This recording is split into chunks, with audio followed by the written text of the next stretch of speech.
Olá, casais! Sejam bem-vindos à Escola do Casamento da Paz Church. Eu sou a Aécio E eu sou a Silvia. e hoje é o dia do nosso 5º módulo com mais 2 novas aulas que, com certeza, assim como as aulas anteriores já ministradas, vão promover uma grande transformação na sua vida conjugal. O tema dessa primeira aula de hoje é acordo no casamento. E vamos estar compartilhando com vocês a importância de um casal saber sempre combinar e ter concordância em tudo que fazem. E vamos aprender um pouco como um casal pode fluir melhor nessa área. Fiquem aí bem juntinhos, bem confortáveis, dê um beijinho e um cheirinho de boa aula e vamos começar. Para quem tem participado fielmente das aulas da nossa escola, já sabe que o casamento é plano de Deus. Um homem e uma mulher desfrutando a vida juntos com amor, cumplicidade, satisfação e muita felicidade. E isso é casamento, sim. Mas também é plano de Deus que dentro de todo casamento haja um ingrediente muito, mas muito importante, obrigatório e indispensável, que é exatamente o acordo, o tema dessa aula de hoje. Nós costumamos dizer que o acordo é a arte de um casal saber combinar, saber harmonizar e sintonizar suas ideias, seus pensamentos e suas decisões e agirem sempre em concordância em tudo que decidirem fazer. A Bíblia tem uma referência muito usada quando ela quer falar de acordo, quando nós queremos mencionar o acordo, que é Amós capítulo 3, versículo 3. Onde ela de cara já nos indaga assim: 2 pessoas andarão juntas se não estiverem de acordo? É uma pergunta muito direta, né, gente? É bem na lata mesmo. É tipo assim: é sério que vocês não sabem que para poderem viver juntos, tudo precisa ser combinado entre vocês dois? E o pior, gente, é que Amós, ele descobriu que tinha muita gente vivendo juntos e em desacordo, sim. Amós foi um profeta levantado por Deus para denunciar a violência e a injustiça que acontecia em Israel naquela época. Mas por qual motivo ele falou essa frase sobre acordo? O que realmente estava por trás disso? Eu vou explicar. No versículo anterior, Amós, repete uma fala de Deus que dizia assim: escolhi apenas vocês de todas as famílias da terra. Por isso, eu os castigarei por todas as suas maldades. Esse versículo aqui, gente, é uma alusão a Gênesis 12, onde Deus chamou a família de Abraão para ser bênção de Deus para todas as nações. Ser essa bênção de Deus era um grande chamado e privilégio, mas também uma grande responsabilidade. Porém, em vez de serem bênçãos, essas famílias escolhidas por Deus, se rebelaram e cometeram muitos pecados. Foi por esse motivo que Deus falou isso no verso 2. Eu os castigarei por todas as suas maldades. Esse pacote aqui de maldades daquela época, aproximadamente 700 anos antes de Cristo, já incluía atitudes que são bem atuais. Atitudes como a hipocrisia, a injustiça com os pobres, a avareza e a luxúria, a idolatria e, consequentemente, traziam de brinde outras atitudes. Sabe quais? Ganância, os interesses próprios, o individualismo e o maldito desacordo dentro do casamento. Amós denunciava tudo isso porque, ao invés dessas maldades, no plano original de Deus, o que esses homens e mulheres escolhidos deveriam praticar era a justiça e a igualdade. Vocês vão ouvir falar muito sobre isso nessa aula. Deus escolheu algumas poucas famílias para fazer meio que um modelo. Um padrão positivo, correto e digno de ser replicado e assim formar a médio e longo prazo milhões de casais, famílias e uma sociedade que fosse boa, verdadeira, justa e cheia de igualdade, unidade e coletividade. Mas isso, gente, jamais poderia acontecer se homens e mulheres agissem de forma individual, egoísta, isolada e manipuladora, principalmente dentro do casamento. Amós, na linguagem de hoje, diria mais ou menos assim: galera, ninguém de vocês vai conseguir andar juntos, andar em unidade, ser uma equipe, se cada um aí pensar diferente. agir e andar sem acordo, sem combinar e sem buscarem juntos os mesmos ideais divinos, não, gente. Se fosse o pastor André Valadão respondendo um de seus stories hoje, ele ia olhar e ia dizer assim: vocês são crente não, vocês são crente não. Olha só algumas maneiras que os casais fazem para entrar em acordo. Eu vou estar aqui falando sobre algumas e vocês vão estar aí buscando se identificar em qual delas vocês se encaixam. Combinado? A primeira maneira, decidir sem criar conflito. É quando um toma a decisão sem ambos discutirem. Um chega lá e falou a sua decisão e pronto, já está a decisão tomada. A segunda, a opinião do especialista vale mais. O mais experiente ou com mais conhecimento dá o seu argumento e pronto, já está resolvido. O terceiro, a sobrevivência do mais forte.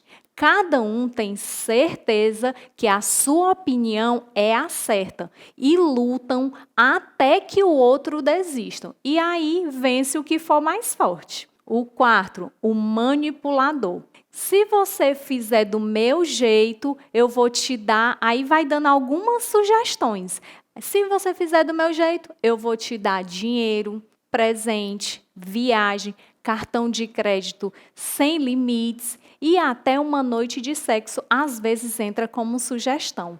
Muito cuidado com esse manipulador, hein? A quinta, a lógica versus emoção.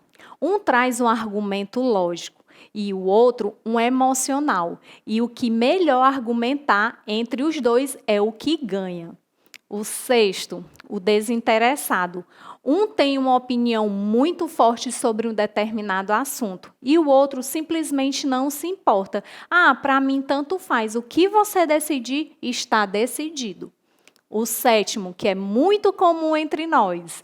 Porta aberta, porta fechada. Se a porta estiver aberta, é porque a resposta é sim. E se a porta estiver fechada, é porque a resposta é não. Muitas vezes usam isso até com a Bíblia. Vamos aqui abrir a Bíblia e ver o que é que a Bíblia fala, né? Se identificou com essa? Então, todas essas 7 formas de entrar em acordo são inadequadas e equivocadas dentro do casamento. Você sabia? Em Tiago 4, 2, 3 diz assim: vocês cobiçam coisas, mas não as têm. Matam e invejam, mas não conseguem obter o que desejam. Vocês vivem a lutar e a fazer guerra. Não têm porque não pedem. Quando pedem, não recebem, pois pedem por motivos errados, para gastar em seus prazeres. Agir em acordo num casamento não é se humilhar pedindo uma liberação, um consentimento ou autorização do outro para fazer algo. Não é uma troca ou uma competição ou uma queda de braços. Agir em acordo é entender a importância do outro dentro da relação, da participação do companheiro de vida nas decisões importantes que podem ser bênção, mas também pode ser uma maldição, não só para um, mas para o casal, nos filhos e em toda a família. Andar em acordo não é uma questão de se combinar as coisas, é um ato de justiça e igualdade com o seu cônjuge. No casamento saudável, ambos têm direitos, deveres e espaços iguais em toda e qualquer situação. Na alegria e na tristeza, na saúde e na doença, na abundância ou escassez. Vocês lembram do que vocês prometeram um ao outro? No casamento, a melhor forma para tomar decisões não é só do meu jeito, mas do jeito correto, em equipe, em unidade e sempre dentro da vontade de Deus. Constantemente chega até nós, casais, em conflitos por falta de acordo. E tem alguns que marcam a nossa vida. Em um deles, um casal viajou por 10 dias pela Europa. E no final da viagem, a esposa teve uma surpresa. O marido tinha comprado a passagem de volta só para ela. E qual era o motivo? Ele queria viajar e conhecer os outros países sozinho com um amigo e voltaria dias depois para casa. Em outra situação, o marido decidiu arrendar uma empresa com outros sócios. Já estava há vários dias trabalhando nela e a esposa nem sonhava. Desde quando ela descobriu até hoje, o conflito nunca mais acabou naquele casamento. Teve outro em que a esposa que decidiu comprar um apartamento em sua terra natal. Ela desviou o dinheiro para pagar a entrada e todas as parcelas. Mas quando foi na hora de pagar o balão final e receber o imóvel, precisava do nome do marido. Quando ele soube, não pagou o balão final. Ela perdeu o apartamento e só recebeu 30% do que já tinha pago. Pensa num conflito gigante com aquele casal. O marido ou a esposa que toma decisões sem dar ao outro a oportunidade de saber, de participar, de avaliar, de sugerir, e ambos decidirem juntos, é um ato que mistura desonra, desrespeito, desigualdade, individualismo. E atitudes assim se tornam a causa de muitos males nessa família. Compartilhar desejos, ouvir os pontos de vista e experiências diferentes do outro não é uma forma de atrapalhar o que deseja fazer, mas uma forma de atrair a bênção de forma completa. Quando você entende que Deus pode escolher falar o melhor dele para você através do seu cônjuge, nosso cônjuge pode ser um canal de Deus para falar conosco, nos ensinando e nos moldando. Eu quero fazer uma pausa rapidinho aqui nessa aula para compartilhar algo muito especial com você. A Escola do Casamento, esse projeto incrível que tem como objetivo ensinar aos casais aquilo que eles não tiveram a oportunidade de aprender antes de casar, não foi um projeto criado para existir e acontecer somente na nossa igreja local ou aqui nesse canal no YouTube. Tanto a Escola do Casamento, como também a campanha de imunização contra o divórcio, a oficina de casamento e o projeto Maridos de Verdade, todos foram criados por nós, mas estão 100% disponíveis para também acontecer aí na sua igreja. Compartilha com sua liderança, fala com a gente no WhatsApp que aparece aqui e vamos conversar, planejar e realizar juntos um ou mais desses eventos que vão transformar para melhor a realidade de muitos casais e famílias da sua igreja e da sua cidade. Conte com a gente, conte com os nossos conteúdos e agora segue novamente a sua aula. É forte, né, gente? Mas vamos seguir porque ainda tem mais. Depois desses primeiros conteúdos que já falamos, eu quero fazer a vocês dois a mesma pergunta de Amós. Vocês acham que poderão duas pessoas andarem juntas, viverem bem juntas, andarem felizes se não estiverem de acordo? Nessa aula de hoje, Deus está falando comigo. Deus está falando com você, marido. Deus está falando com você, esposa, e dizendo assim: gente, num casamento que não tem acordo, não tem paz. Aprendam isso. Tiago, no capítulo 3, versículo 16, a palavra de Deus diz assim: pois onde há inveja e sentimento faccioso, divisão, oposição, discordância, aí há confusão e toda espécie de coisas ruins. Você tem noção do que é essa toda espécie de coisas ruins? Não tem? Eu vou te falar. Além da inveja e divisão aqui do versículo, que já são muita coisa, sabe o que é que existe? O individualismo. É quando a pessoa pensa assim: o que importa é o que eu e o meu umbigo queremos e nada mais. A outra coisa que há é a desvalorização do outro. A opinião dele ou dela não é importante. Ele ou ela não sabe de nada, não precisa opinar. A participação dele ou dela não me interessa. Na realidade, essas opiniões só me atrapalham no que eu quero. Também há a desobediência a Deus. Sabe por quê? Porque não existe ali um casal andando como uma só carne. Uma só carne é andar em acordo. Por falta de acordo, nações entram em guerra. Por falta de acordo, milhares de casamentos têm acabado no mundo inteiro. Onde não tem acordo, gente, não existe a justiça e a igualdade que Deus quer que tenha. Onde não tem acordo, não existe paz.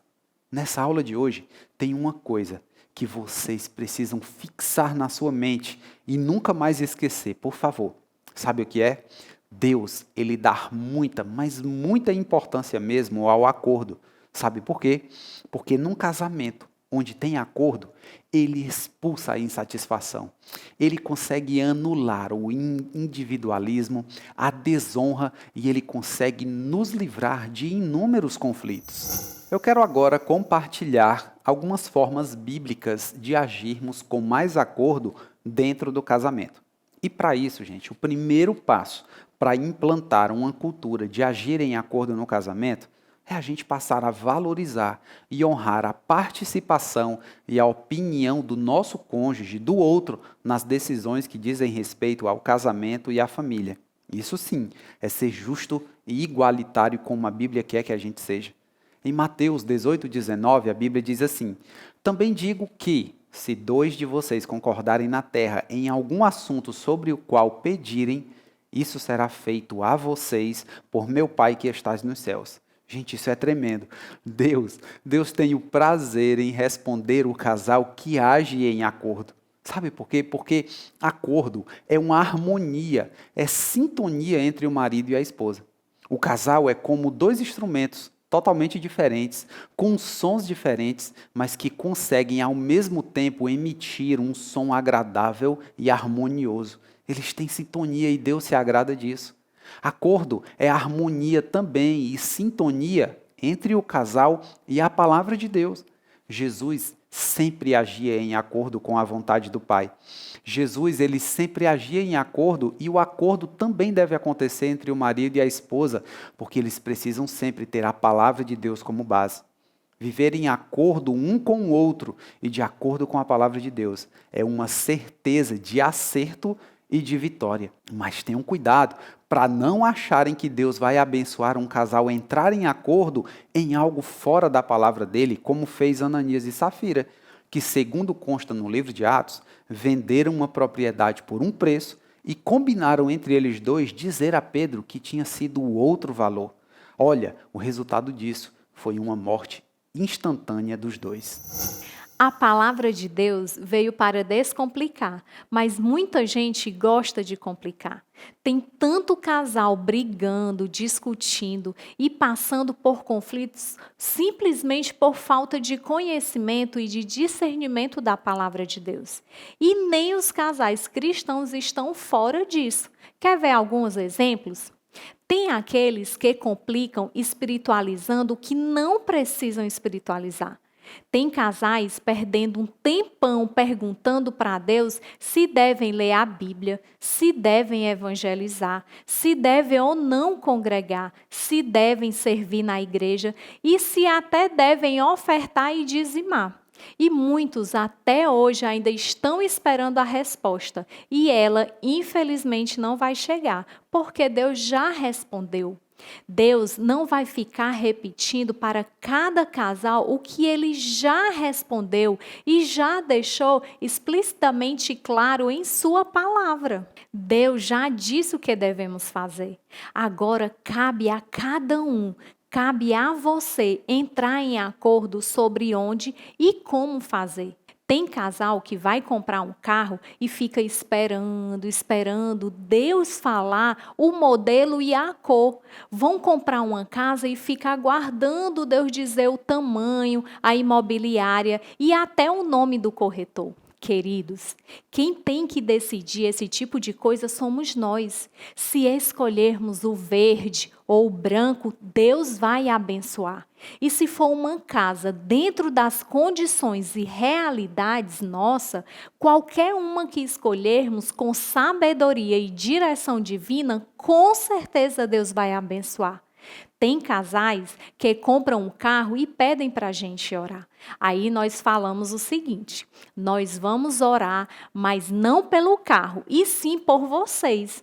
Se vocês forem uma bênção, o seu carro será uma bênção, a sua casa será uma bênção, porque a bênção não são e nem estão nas coisas, está em nós, quando andamos alinhadinhos um com o outro e com Deus. Também tem aqueles que complicam porque espiritualizam de menos. Não se submetem suas decisões à vontade de Deus. Não consultam a Deus, não se preocupam com a integridade e a honestidade que Deus espera de nós. E muitos até entram em negócios ilegais. Nesses casos que mencionei, a Bíblia ela é bem clara. Mas quando a Bíblia não for tão clara, como um casal deve agir? A primeira coisa é o casal usar a sua intimidade com Deus e também o bom senso. Nesses casos, a oração e o conhecimento bíblico são fundamentais. Compartilhem um com o outro o que Deus tem lhes falado, mas sem manipulação, hein? Também o casal precisa ter cuidado para não serem influenciados por aqueles desejos pessoais, aquelas vontades de que a coisa aconteça do seu jeito. Estejam abertos para um possível aguarde ou um não de Deus. Ele pode ter algo diferente e bem melhor para vocês. Também é importante não deixar as circunstâncias lhe pressionarem a agir de forma errada. Busquem opiniões de outras pessoas, experientes e confiáveis. Nos conselhos, há sabedoria. É ideal também que ambos ouçam a Deus e os dois sintam a mesma direção. 1 Coríntios 14:33 diz que Deus não é Deus de confusão. O marido, como cabeça, deve garantir que o casal não agirá sem acordo. Provérbios 11:14 diz que, sem sábia direção, o povo perece. Decisões certas, mas do jeito errado, se tornam decisões erradas. Mas decisões do jeito certo e no momento certo trazem bênção e uma satisfação completa. Quando ambos têm a mesma posição sobre uma decisão, quando os dois sentem paz e estão alinhados com a palavra de Deus, isso é uma obra divina realizada entre o casal, o Espírito Santo e a palavra de Deus. E é claro, toda vez que esse acordo acontece dentro dessa estrutura, ele faz com que tudo flua de forma sobrenatural. E repetir esse processo em todas as suas decisões se tornará um estilo de vida cada vez mais assertivo e maravilhoso dentro do seu casamento. Vocês querem bênçãos e satisfação completa no seu casamento? Ajam sempre em acordo. Compartilhe entre si seus desejos, seus sonhos, decisões que desejam tomar. Ajam em equipe. Orem juntos e decidam juntos. O casamento de vocês merece receber todos esses benefícios que uma vida com mais acordo pode trazer para vocês. Amém? Estamos chegando ao fim dessa aula. O propósito desse conteúdo foi levar vocês a entender de verdade a importância do acordo no casamento e a amplitude dos benefícios que ele pode trazer, como também os males que a ausência dele pode causar no casamento. Se você, marido, ou você, esposa, em algum momento agiram com falta de acordo com seu cônjuge, tomaram alguma decisão sem concordância, é hora de concordar isso, tá bom? É hora de você reconhecer quaisquer decisões que foram tomadas de forma individual, se retratar com seu cônjuge e, principalmente, entender que essa vida de concordância, essa vida maravilhosa, ela deve se tornar uma realidade em seu casamento de forma mais intensa e mais completa de agora em diante. Vocês já aprenderam mais sobre o assunto, já entenderam como Deus vê o acordo no casamento. Agora é só aplicar, praticar e correr para uma nova fase de novos e belos resultados. Tchau, tchau!